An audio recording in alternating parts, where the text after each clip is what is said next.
Good morning, everyone. It's Anifa Menon from hearthealthbrainhealth.com, encouraging healthy grieving and mindful actions. Today, my morning contemplation time has been all about feelings and emotions and consciousness and how they all come together. And I love these topics because, of course, it's what I work with regularly. And I find that we can all benefit from learning a little bit.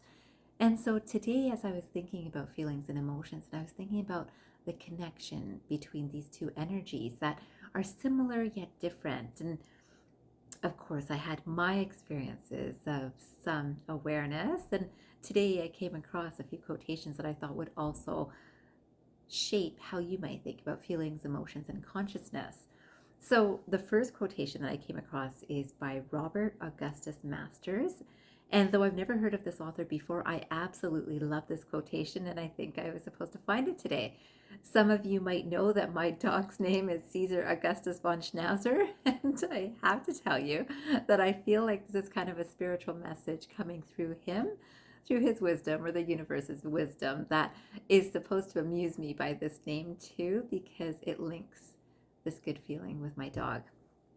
In any case, the quotation says, "Where feeling is reaction, emotion is adaptation. So feeling is an instantaneous, non-reflective, there's no time for reflection, arising, but emotion is all about how we handle that feeling." Do you get that? So again, when we're thinking about some experience happens and a feeling comes up, like I feel really good, right? So imagine something awesome happens and I feel really good. And then there's no reflection on that moment, right? But over the next few minutes, the next day, the next days, I might start thinking about, oh, I felt so good when that happened, right? So whether I ate something I loved, whether I saw someone I loved, whether I am feeling love, right? Now I think about it and I think that, oh, you know what? This is the reason that I felt so good, right? So this has then an emotion that gets built up, that I love when I speak with this person. I love when I'm with this person.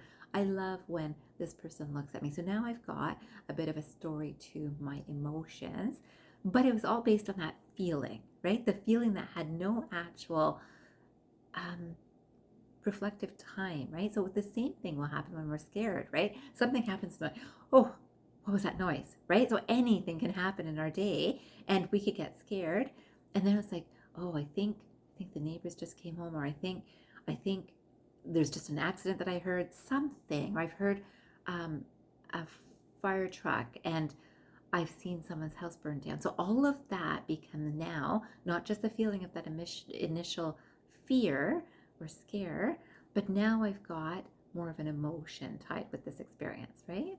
So this is what I thought was very interesting to think about, that it's actually very well said, I have to say, that it's good to reflect, of course I would encourage this, about our feelings and then our emotions, right? And of course they both then become part of, or at least more, the emotions become part of our thought patterns, and then that affects how we speak, and then that's affecting how we act in the day and our days and our years and our lives, right?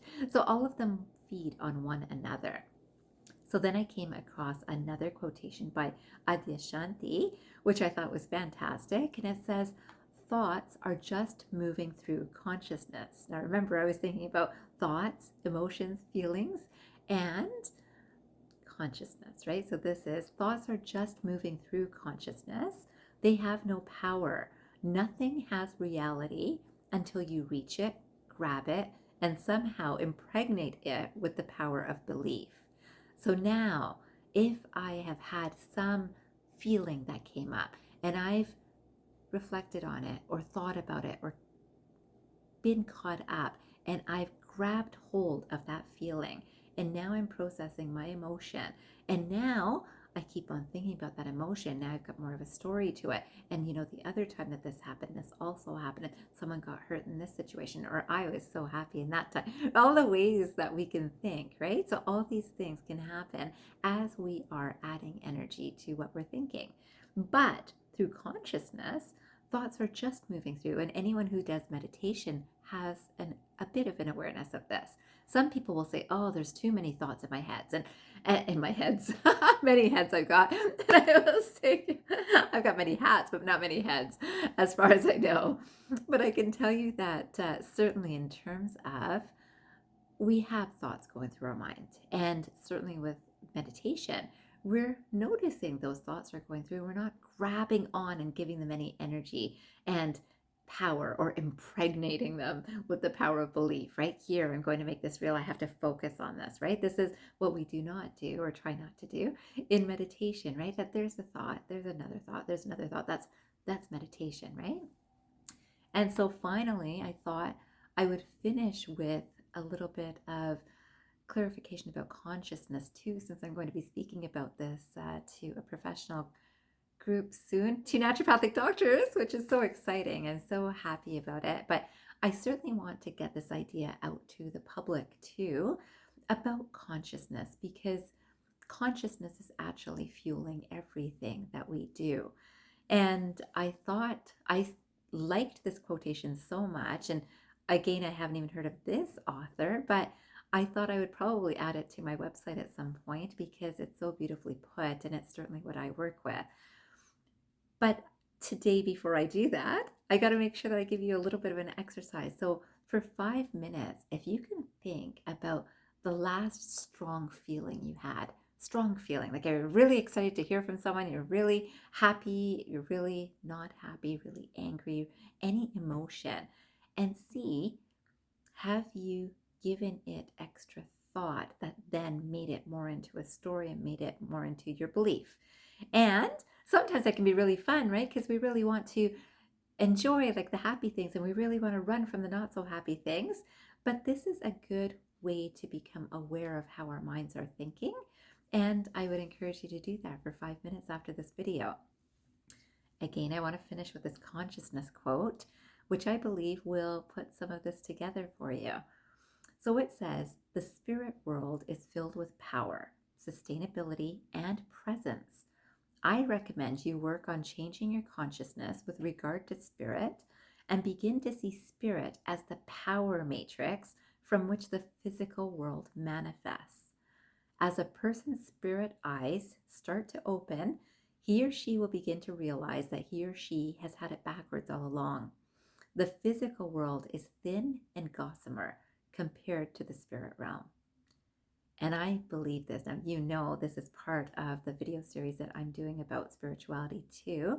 So I wanted to link this idea in your mind too, because even when we're thinking about thoughts, feelings, emotions, and beliefs, we're thinking about thoughts. The spiritual world, or spiritual experience, is beyond that thought, and it is a fantastic place. Now, again, anyone who does meditation regularly knows this space. And isn't it just fantastic to just be in it? It is sometimes, but I have to say, it is so much more expansive than what we're used to thinking. And it is such a beautiful creator of our experience too. So I leave you with that thought today. And I hope you know that all of these things matter, right? They all matter. And how much importance we give to any of them is our individual choice, right? As you know, I think I give a lot of value to this spiritual energy that I feel affects my thoughts, my words, my actions, and I believe helps me be just a little bit better. I leave you with that thought today, and I hope you have a fantastic day ahead, and I hope you remember, transform your mind and transform your life. Have a great day, everyone.